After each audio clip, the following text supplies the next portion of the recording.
Hello, hi. ഞാനിന്നൊരു എണ്ണ ഉണ്ടാക്കുകയാണേ. നമ്മുടെ സ്കിന്നിന് പറ്റിയൊരു എണ്ണ. ഞാനിത് എൻ്റെ കൊച്ചുമക്കൾക്കും മക്കൾക്കും എല്ലാം കണക്കാക്കി ഉണ്ടാക്കാൻ തുടങ്ങിയിട്ട് കാലങ്ങൾ കുറേയായി.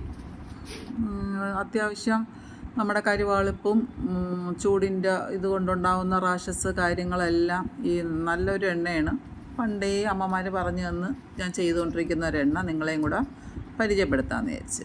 നമ്മുടെ സാദാ ചെമ്പരത്തിയില്ലേ, സാദാ ചെമ്പരത്തി അരച്ച്, അപ്പോൾ എൻ്റെ വീട്ടിൽ കുറച്ച് നിന്നിപ്പോൾ അതിന് ഒരുപാട് പൂവുണ്ട്. അപ്പോൾ ഞാൻ വിചാരിച്ച് ഒരു എണ്ണ ഉണ്ടാക്കാമെന്ന്. ആ എണ്ണ കാച്ചണത് നിങ്ങളെയും കൂടെ കാണിച്ചു തരാമെന്ന് വിചാരിച്ചിട്ടാണ് ഞാൻ ഇന്നിപ്പോൾ ഈ വീഡിയോ ഇടുന്നത്. അതൊരു 10-20 വേണം, ഒരു 1/2 കിലോളം എണ്ണയ്ക്ക്.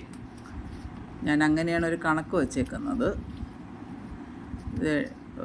ഇത് നല്ലപോലെ വൃത്തിയാക്കി ഞെട്ടെല്ലാം എടുത്ത് കളഞ്ഞിട്ട് കുറച്ച് തുളസി ഇലയും കൂടെ ഞാൻ ഇതിൻ്റെ കൂടെ അരയ്ക്കും. എന്ന് പറഞ്ഞാൽ സ്കിന്നിൻ്റെ അലർജിക്കും അതിനും ഇതിനൊക്കെ ആയിട്ട്. വേപ്പിൻ്റെതും ഒരു ഇല കിട്ടിയാൽ ഞാൻ എടുക്കും, പക്ഷേ എനിക്ക് വേപ്പെല എടുക്കാൻ വേണ്ടി കിട്ടിയില്ല. അപ്പോൾ ഈ തുളസി ഇതും കൂടെ ഇട്ട് നല്ല പേസ്റ്റ് പോലെ അരച്ച്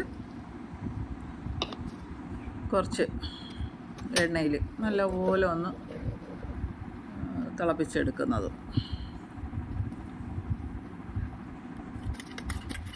നല്ല മിക്സ് ചെയ്ത്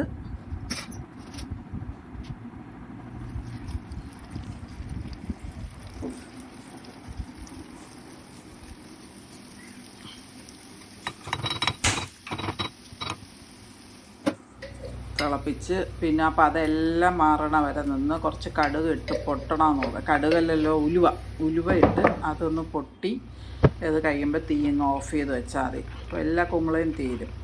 ഓഫ് ചെയ്ത് വെച്ചിട്ട് തണുത്തിട്ട് നമ്മളൊന്ന് അരിച്ച് ഒരു കുപ്പിയിലാക്കി വെച്ചാൽ മതി.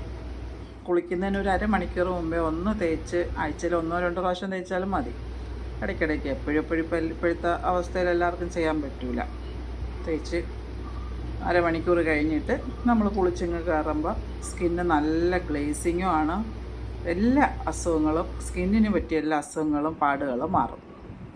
അപ്പം ഞാൻ ചെയ്യുന്ന ഈ വേല നിങ്ങളെയും കൂടെ ഒന്ന് കാണിക്കാമെന്ന് വിചാരിച്ചു. ഹാപ്പി.